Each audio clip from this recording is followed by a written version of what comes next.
nerds and dirty gamblers. I am Eric, and this is Eric Bets Fights. Welcome to Mixed Martial Smarts, everybody, the show where we test your trivial knowledge of the fighters who will be appearing on this weekend's UFC card.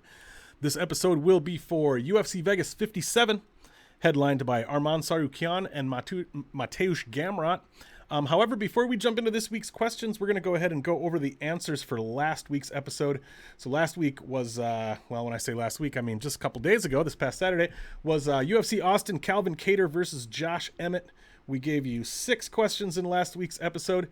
I'm going to go ahead and go through those answers. So the way that this game works, go ahead and throw the answers, your guesses, in the comments as we go through here. And if you're throwing guesses down in the comments, I'll, if I see them, I'll interact with you. I'll let you know if you're right or wrong. I'll give you some hints, that kind of thing. So go ahead and kind of play along and throw them in the comments. But yeah, if you watched last week's episode, here are the answers from last week.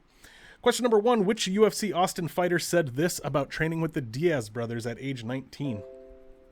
I got like 3 bloody noses a day. I'm out there dogging it out. I'm by myself, but it was a great opportunity. Long term, I was able to see these guys and how they train on the West Coast, watching the Diaz brothers train at 1 a.m. and realizing you can lie to yourself and say guys aren't training like that, but somewhere they are. I was exposed to that, which is great. That was Calvin Kattar. Yeah, he was out 19 years old training with the Diaz brothers at 1 a.m. apparently. Number 2, Eddie Wineland has had 45 takedown attempts attempted against him in his 15-fight UFC career. How many times was he successfully taken down in those 45 attempts? And this one was multiple choice. Was it 3 times, 7 times, or 12 times? Believe it or not, folks, Eddie Wineland was taken down only 3 times in 45 attempts. I can't remember the percentage off the top of my head. I had it, I think it was like 92% or something like that. So yeah, excellent takedown defense. Question number 3, which UFC Austin fighter had about 12 feet of intestines and half his stomach removed following a gruesome ATV accident in which he was essentially disemboweled and subsequently placed into a medically induced coma for 2 weeks? If there's ever a question about a crazy injury, especially if it has something to do with like mountain climbing or bull riding or ATV riding or something, just guess Donald Cerrone, right? Yeah, it was Donald Cerrone. He was in a coma for 2 weeks. Literally had the handlebar of the ATV went into his gut and like spilled his intestines out. Yeah, pretty nasty stuff. Question number 4.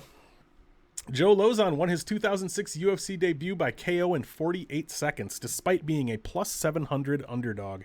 What MMA legend and former UFC champion did he knock out? That was Jens Pulver. Yeah, that was. It's hard to. It's really hard to overstate how shocking that was at the time when that happened. If you're a little older and have been a longtime fan and saw that, that was a crazy thing to this pretty much no-name guy comes in and knocks out, one of the greatest lightweights of all time as a plus 700 underdog. Pretty crazy. Question number 5, what is UFC welterweight Court McGee's full first name? I wouldn't say it to his face if I were you, but his name is Courtney. Really is Courtney, folks.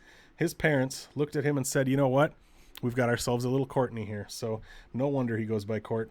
And finally, number 6, Joaquin Buckley is responsible for the most viral knockout in UFC's history, a spinning back kick that garnered 17.8 million views on Instagram, a theme song from Kanye West, and the most liked, most viewed, and most retweeted tweet in the promotion's history. Who was the unfortunate soul on the receiving end of this history-making KO? That was Impa Kasanganay. So there you go. That was your 6 questions for last week. Let's go ahead and jump in. We're doing 5 questions this week on UFC VEGAS 57. So remember, all of the questions will be about the fighters appearing on that card. So in a way, if it's a question about like which fighter is it, it's kind of multiple choice because it's going to be one of those. So don't be thinking anywhere outside of the fighters that are on that card. All right, we're going to start with a pretty easy one, I think. Number 1, which UFC VEGAS 57 fighter literally has a stripper pole installed in the middle of their living room? There are interviews out there with the Schmo and other folks literally going into this fighter's home and interviewing this fighter in the living room with the stripper pole right there. So, yeah, we're looking for which fighter from the UFC VEGAS 57 card has a stripper pole installed in the middle of their living room. Don't think too hard about this one. Question number 2. Neil Magny is tied with Roger Huerta and Kevin Holland for the UFC record for most wins in a calendar year. How many wins did they each achieve in a year's time? So again, Neil Magny, Roger Huerta, and Kevin Holland, they're all tied for the UFC record for most wins in a calendar year. What I want to know is, how many wins is that?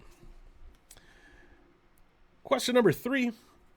Who said it? So which UFC Vegas 57 fighter said this? This is my 35th fight. You don't think I've been in fights where I had to grit down and bear with it? I'm not afraid to be in bad spots in a fight. I'm not afraid to not be in control. I can't control everything in the fight. I fought a lot of bigger, stronger guys who came on strong, but at the end of the day, they fade, and I'll bet my defense and my toughness versus anybody else's cardio. That's a great one. Who said that? Moving on to number 4.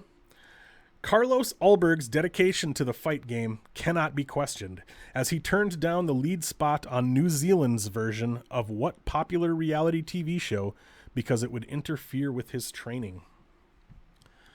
Yeah, in addition to being a fighter, Carlos Ulberg has also done some modeling and some acting. If you've ever looked at the guy, that's probably not surprising. He's very hunky.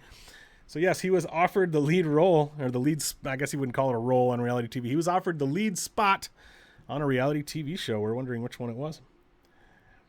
And finally, question number 5. 7 of Umar Nurmagomedov's 14 pro wins are by submission.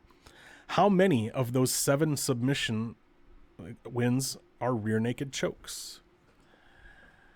Again, 7 of Umar Nurmagomedov's 14 pro wins are by submission. How many of those 7 submissions are rear naked chokes? All right, folks, if you've got guesses, go ahead and throw them in the comments down there. Like I said, I'll interact with you. I'll let you know if you're right or wrong, and then stick around for next week's video, of course, is when I'll give the answers to this week's video.